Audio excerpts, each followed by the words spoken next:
Olá, aqui é a Joyce Diagonal e hoje eu vim mostrar as minhas melhores leituras em quadrinhos de 2020. Gente, eu tinha separado uma lista então de 12 livros, tá? Porém agora na hora de pegar as HQs eu mudei de ideia, eu acabei diminuindo para 10. Porém eu vou citar no final do vídeo quais foram esses 2 livros que eu retirei e por que eu acho que eles não vão entrar nessa lista de melhores leituras de 2020. Mas vamos lá. Começando então por A Odisseia de Hakim, lembrando que não tem uma ordem aqui de melhor ou pior, tá, gente? Só tô mostrando mesmo. Então aqui a gente vai ter o primeiro volume, então, de uma série que provavelmente vai ser uma trilogia. A Odisseia de Hakim, então a gente vai acompanhar o Fabien Tomé, que é o quadrinista, ele entrevistando, né, o Hakim, que é um refugiado sírio. Então a gente vai acompanhar aqui nesse primeiro livro a jornada dele da Síria para Jordânia e depois para Turquia. Então ele vai fazer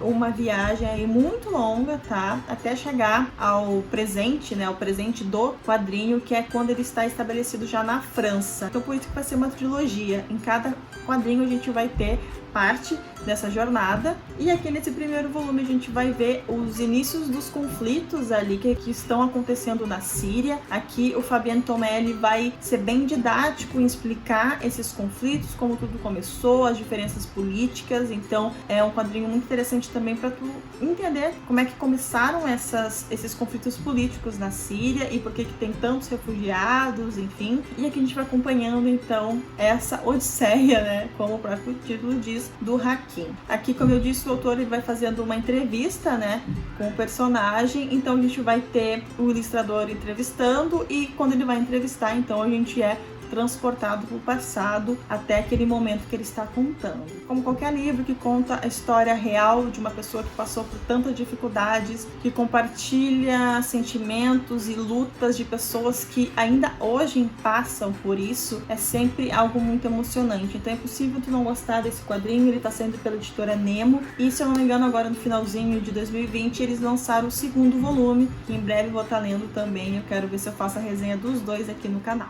A outra graphic novel que eu li, um dos preferidos da minha vida, com certeza vai ser O Príncipe e a Costureira, tá? Aqui a gente tem um quadrinho bem mais leve, completamente oposto, então, de Odisseia de Hakim e de outros que vão aparecer aqui também. Mas, gente, aqui tem tudo de perfeito num quadrinho, sabe? Eu acho que o tema é muito interessante, o cenário é muito encantado, né? Que envolve príncipe, né? Esse mundo de costureira, vestidos e moda, eu achei isso fantástico. E a arte também, né, da Jen Yang, gente, é incrível, é incrível, é incrível. Só vou mostrar pra vocês aqui uma partezinha, né, dessa arte, mas eu fiquei completamente encantada, tá, por essa história. Aqui a gente vai conhecer, então, o príncipe Sebastian, né, que é, aqui está ele, e a costureira, que é, qual o nome dela? Já não lembro. Ah, é a Frances, tá? Então a gente vai acompanhar esses dois personagens. Só que o príncipe Sebastian, ele tem um segredo. Ele gosta de usar vestidos, tá? Então ele meio que contrata ali a Frances, que já é uma costureira, assim,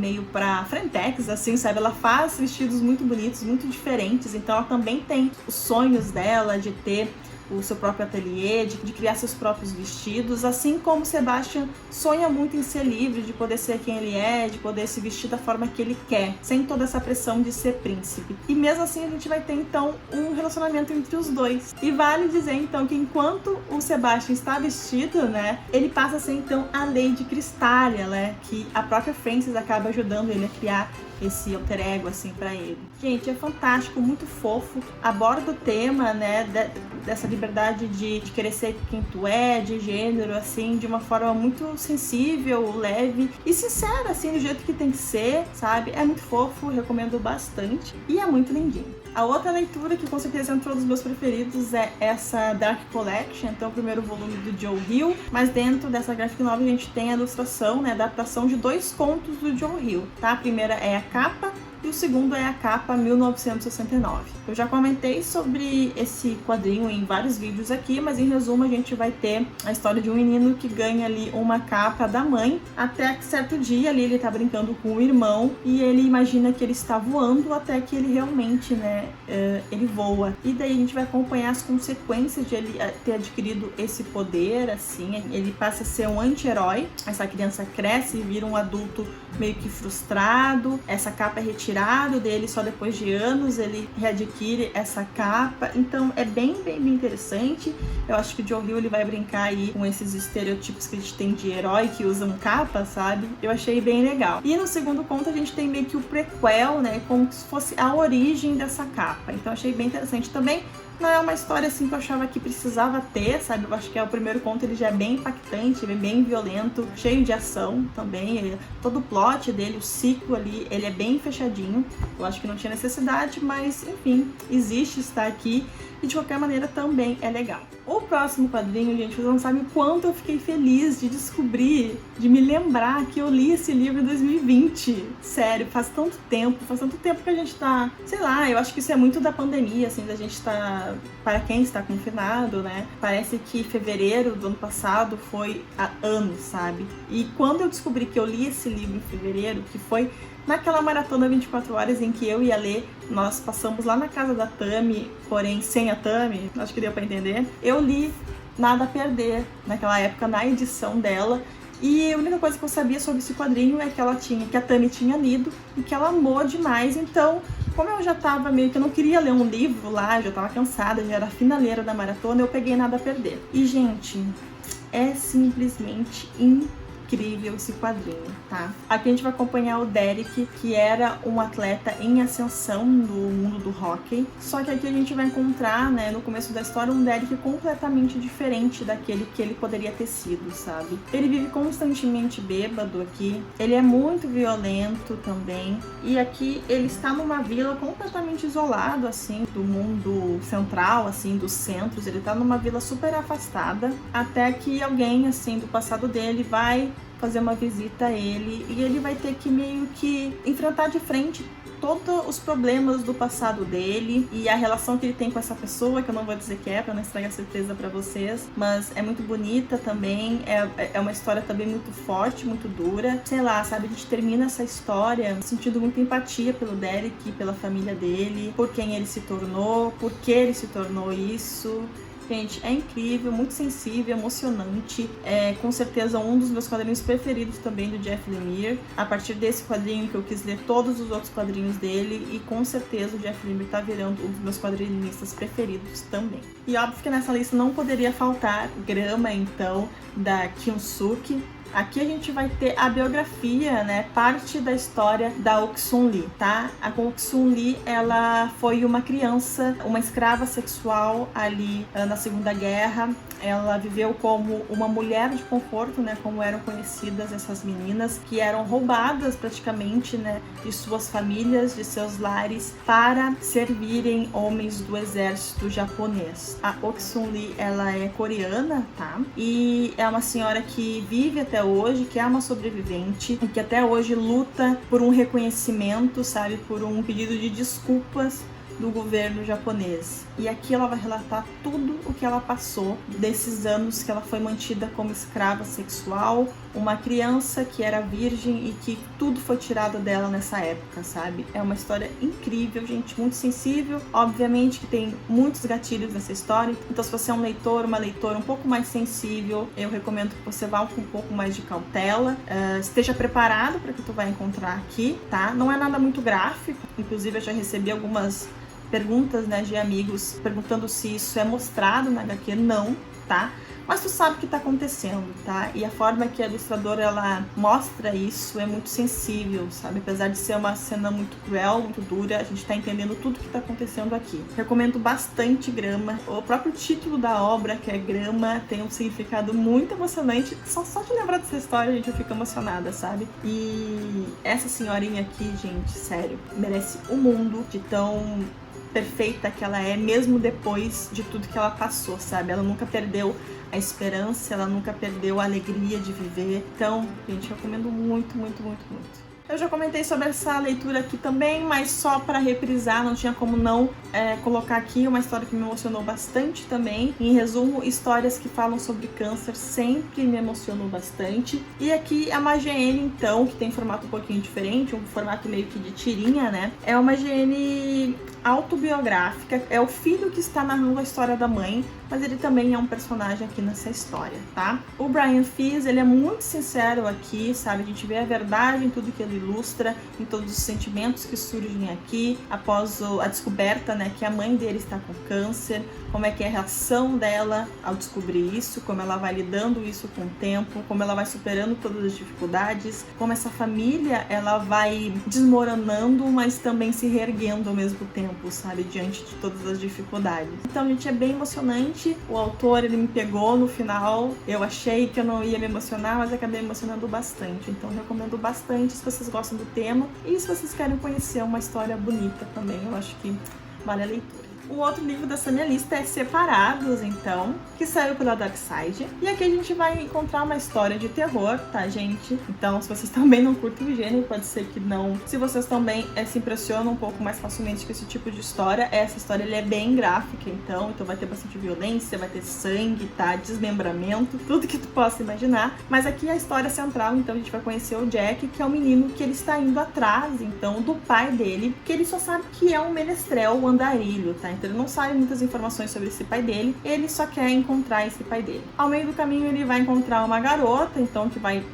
ser a parceira dele nessa jornada, que é a Sam, e juntos eles vão partir nessa jornada, até que eles vão encontrar aí uma pessoa bem sinistra, enfim, não vou dizer mais, tá? Mas, gente, pra quem não conhece, eu já comentei isso também em outros vídeos aqui, um dos autores é o Scott Snyder, tá? Ele escreveu Witches, né, que também saiu pela editora Dark Side. Eu particularmente gosto bastante de Witches, então eu fiquei super empolgada quando eu fiquei sabendo do lançamento de Separados. Entre os dois, com certeza, Separados está disparado, né, na minha lista de preferência. Eu acho que aqui ele acerta muito bem na história, sabe? E a ilustração do Attila Fotak também é muito bonita. As cores também, tudo é muito, muito, muito bonito. E eu gosto muito também da época em que toda essa história é embasada, sabe? É como se a época ajudasse a dar esse ar mais sombrio que a história carece, assim, pra ser ainda melhor. Então, se vocês gostam de uma história de terror, recomendo, tá entre as minhas melhores leituras de 2020, com certeza. Depois eu li uma graphic novel fofíssima que saiu então pela editora Intrínseca, que é Coragem. Esse livro aqui, gente, ele é recomendado para um público mais jovem, sim. Porém, ele conversa muito com quem, assim como eu, tenho ansiedade, tá? É muito legal que aqui a ansiedade eles vão falar muito sobre qual é o gatilho, né, pra ansiedade ser ativada, assim, no teu organismo, tá? E aqui na história da protagonista, que é a Raina, que inclusive é autora, então, de novo, nós temos aqui um quadrinho autobiográfico, ela tem muita fobia, assim, ela tem muito receio de vomitar. Então, ela, mesmo sem ter nenhum motivo, às vezes ela sente o cheiro de algo e ela acha que vai vomitar, e aquilo vai gerando um ciclo de pensamentos ruins em relação ao vômito. Isso é muito semelhante ao que acontece com pessoas que têm ansiedade, sabe? Que é um ciclo de pensamentos ruins que tu não consegue sair, né? E em alguns casos tu chega até a ter um ataque de pânico, né? Dependendo da intensidade disso que tá acontecendo. E o melhor aqui é que se passa ali uma transição ali da adolescência, então tem todos esses conflitos também amarrados, né, nessa fobia dela, e é muito bonitinho ver como a autora ela vai superando isso, sabe, de uma forma muito fofa, a forma como ela vai superando isso ao lado da família, ao lado dos amigos. Então a gente meio que embarca numa jornada aqui de tentar entender o que está acontecendo com a Raina, dela mesmo tentando descobrir o que está acontecendo com ela, qual o significado desses sentimentos que ela está sentindo, dessas emoções, sabe? E de que forma ela pode encontrar uma ajuda, né? Então aqui é muito legal também que ela vai mostrar o caminho para um tratamento para isso que ela tá sentindo. Ainda mais ela que é tão nova, né? Então, gente, super fofinho, eu recomendo bastante também. E o traço é muito bonitinho, ó. Parece gibi da Turma da Mônica, então acaba sendo uma leitura bem rapidinha também de fazer. A última graphic novel que eu vou mostrar pra vocês é uma graphic novel lindíssima, que eu queria tudo desse artista aqui. Esse aqui eu acho que é o único que foi publicado aqui no Brasil por enquanto. Espero muito que a Pipoca Nanquim traga outros quadrinhos desse artista, que é, então, Destino Adiado, do Jean-Pierre Gibrat. Gente, essa história aqui é extremamente emocionante, tá? E além disso, né, também com isso, é uma ilustração muito bonita, muito expressiva, tá? Eu vou mostrar pra vocês aqui um pouquinho. Ó, a ilustração dele, a gente vê na ilustração as feições das pessoas, as reações, a forma que elas se expressam de acordo com o sentimento que eles estão sentindo. Então eu gosto muito de ilustração assim, além de ser belíssimo, né? Aqui a gente vai acompanhar um personagem. A história se passa ali mais ou menos em 1943, mais ou menos no final da Segunda Guerra, tá? E a gente vai acompanhar um personagem que ele escolhe não ir para a guerra ali, para uma batalha final ali que tá acontecendo. Isso explica aqui na história, mas como eu já li bastante tempo, né, gente, eu já não me lembro. Mas eu sei que ele vai virar um desertor, então ele foge, né, do campo de batalha e ele volta para casa. A tia dele, ou a mãe dele, se eu não me engano, vai acolher ele dentro de casa, mas ele precisa se manter escondido, né, porque se tu é pego como desertor, tu pode ser preso, enfim, né. E durante muito tempo, então, ele vai viver ali numa casa abandonada, tá? E pelas janelas ali desse apartamento, ele vai começar a acompanhar a vida cotidiana ali daquele vilarejo em que ele morava. E nesse vilarejo ele vai reencontrar então a grande amada da vida dele. Enfim, a partir daí eu não vou contar mais, gente, mas assim, muito emocionante. Aqui a gente tem a personagem, tá? É muito bonita a relação dos dois, tá? A gente sabe que ele já tinha uma história antes de tudo isso acontecer, então a gente vai ver isso se desenvolvendo. Eu acho que são dois personagens que se entregam muito pro amor e isso é muito bonito. Porque assim, gente, eu só posso dizer que o título do Brasil talvez entregue um pouquinho da história, tá? Esse não é o título, se eu não me engano, francês, né? Que esse aqui é uma tradução direta do francês. Mas é uma história muito emocionante, tu não espera o que está por vir, sabe? Mas até que ele vem e tu fica completamente impactado porque acontece aqui. Enfim, é uma história muito bela, não só pela história, mas pela obra em si, o trabalho gráfico, a ilustração, é tudo muito bonito aqui. Então, com certeza virou um dos meus preferidos da vida. Gente, estou invadindo meu próprio vídeo porque eu percebi, enquanto eu estava editando ele, que eu esqueci de uma HQ, tá? Que entrou numa das preferidas da vida e eu não me perdoo por ter me esquecido dela, mas acabei me esquecendo porque eu não tenho a versão física dele. Então meio que eu peguei todas as HQs pra fazer o vídeo e acabei esquecendo, mas tudo bem. Essa HQ então é Fan Home, tá? Eu li ela agora em dezembro, né, no finalzinho de dezembro, e entrou com certeza nas minhas melhores leituras, não só de 2020, como da vida. É uma HQ muito tocante, assim. Eu terminei essa leitura, gente, com um nó na garganta, querendo muito chorar, mas eu me segurei. Fan Home é da Alison Bechdel e é uma HQ autobiográfica, tá? A ilustradora, ela é lésbica, então, e aqui a história mais ou menos ali vai iniciar quando ela conta pra família que ela é lésbica, e pouco tempo depois o pai dela vai acabar morrendo em circunstâncias que podem indicar um suicídio, tá? Ela vai contar um pouco mais sobre isso dentro da história, porque é uma situação bem complicada, ela dá a opinião dela, e só que a partir daí ela vai começar a contar a relação dela com o pai dela, enquanto eles, apesar de próximos, sempre foram muito distantes, sabe? Todas as dificuldades de relação que eles tinham. O pai dela era gay, e ele tinha isso de não conseguir externar, né, de não conseguir se assumir. Então tudo isso acabou desestruturando um pouco a relação da família. E além de ser uma obra que vai falar, né, sobre relações familiares, vai falar muito sobre sexualidade e também vai falar muito sobre literatura, porque o que aproximava os dois, né, pai e filha, eram os livros. E isso ela vai retratar ao longo da história. E, gente, recomendo bastante essa leitura, assim como todos do vídeo. Mas essa aqui também foi uma leitura que me deixou muito pensativa. E eu quero muito ler agora no futuro um outro quadrinho da Alison, que também é autobiográfica, mas em vez de falar sobre a relação do pai, ela vai falar sobre a relação da mãe. E como a mãe lidou com tudo isso, né? Com a morte do marido, e antes como era a relação dos dois, ela sabendo ou desconfiando que ele era gay, né? Gente, fantástico. Então aqui vídeo retratado, agora vai fechar direitinho as minhas contagens aí durante o vídeo. Gente, esses então foram as minhas 10 melhores leituras em quadrinhos de 2020, porém vou fazer duas menções honrosas aqui, que não entraram na minha lista final de top 10, mas faltou muito pouco, tá?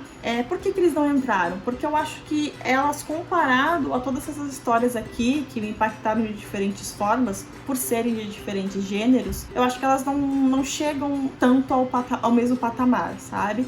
São histórias também muito boas que eu resolvi trazer e mostrar aqui, mas não para ser um preferido da vida, assim. Mas, enfim, se eu tiver que recomendar, estaria recomendando, tá? O primeiro é Ritual Romano, então Exorcismo. Esse aqui é um quadrinho bem rapidinho, tá, gente? Mas o que me pegou aqui nessa história é que a gente vai ter um papa possuído, tá? Só que essa história, ela foi criada antes daquele padre, não vou me lembrar o nome dele aqui, mas é o padre alemão, renunciar, né? Que foi o primeiro padre na história a ter feito isso. Então aqui na descrição, no pós-fácil, né, eles vão comentar sobre esse ato em questão. Quando eles escreveram essa história, eles não tinham ideia de que isso poderia um dia acontecer, até que acontece exatamente ali na mesma época em que eles estão lançando esse quadrinho, e meio que casou muito bem, sabe? A história real com a ficção que eles criaram. Então, por esse impacto e por eles trazerem algo diferente, eu achei isso muito interessante, tá? Então a gente vai ter um papa possuído aqui por um demônio.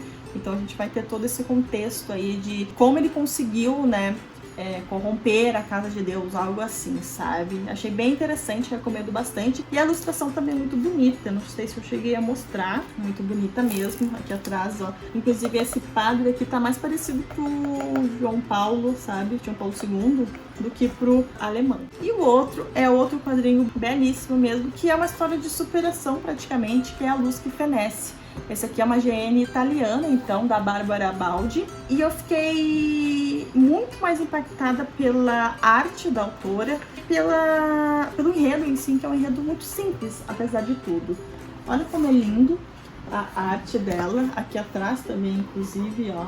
É muito delicada e é uma história também, assim, muito verdadeira, assim. Se passa também num tempo mais antigo, onde a gente vai ter duas irmãs aí que são herdeiras de uma mansão e de uma fortuna, até que cada uma das irmãs vai ficar responsável por uma parte dessa fortuna. Então a gente vai ter aqui a protagonista que vai ficar responsável pela propriedade, né, da família, e a irmã vai ficar com uma quantidade de dinheiro. Em vez delas ali ficarem juntas, né, para agregar toda essa herança que elas têm, elas acabam se separando, né? A irmã dela é uma pessoa bem mais difícil, assim, de lidar, então a irmã dela simplesmente pega as coisas delas e vai embora. E a gente vai acompanhar, então, a história da Clara, que fica ali à mercê da sorte, sem nada de dinheiro, só com a propriedade. Então, aos poucos, a gente vai vendo que ela não vai ter dinheiro para manter essa propriedade, não vai ter dinheiro para manter esses funcionários, e a gente vai acompanhar a volta dela por cima. Inclusive, na dedicatória dessa HQ, a autora ela vai indicar essa HQ para todos aqueles que estão perdidos.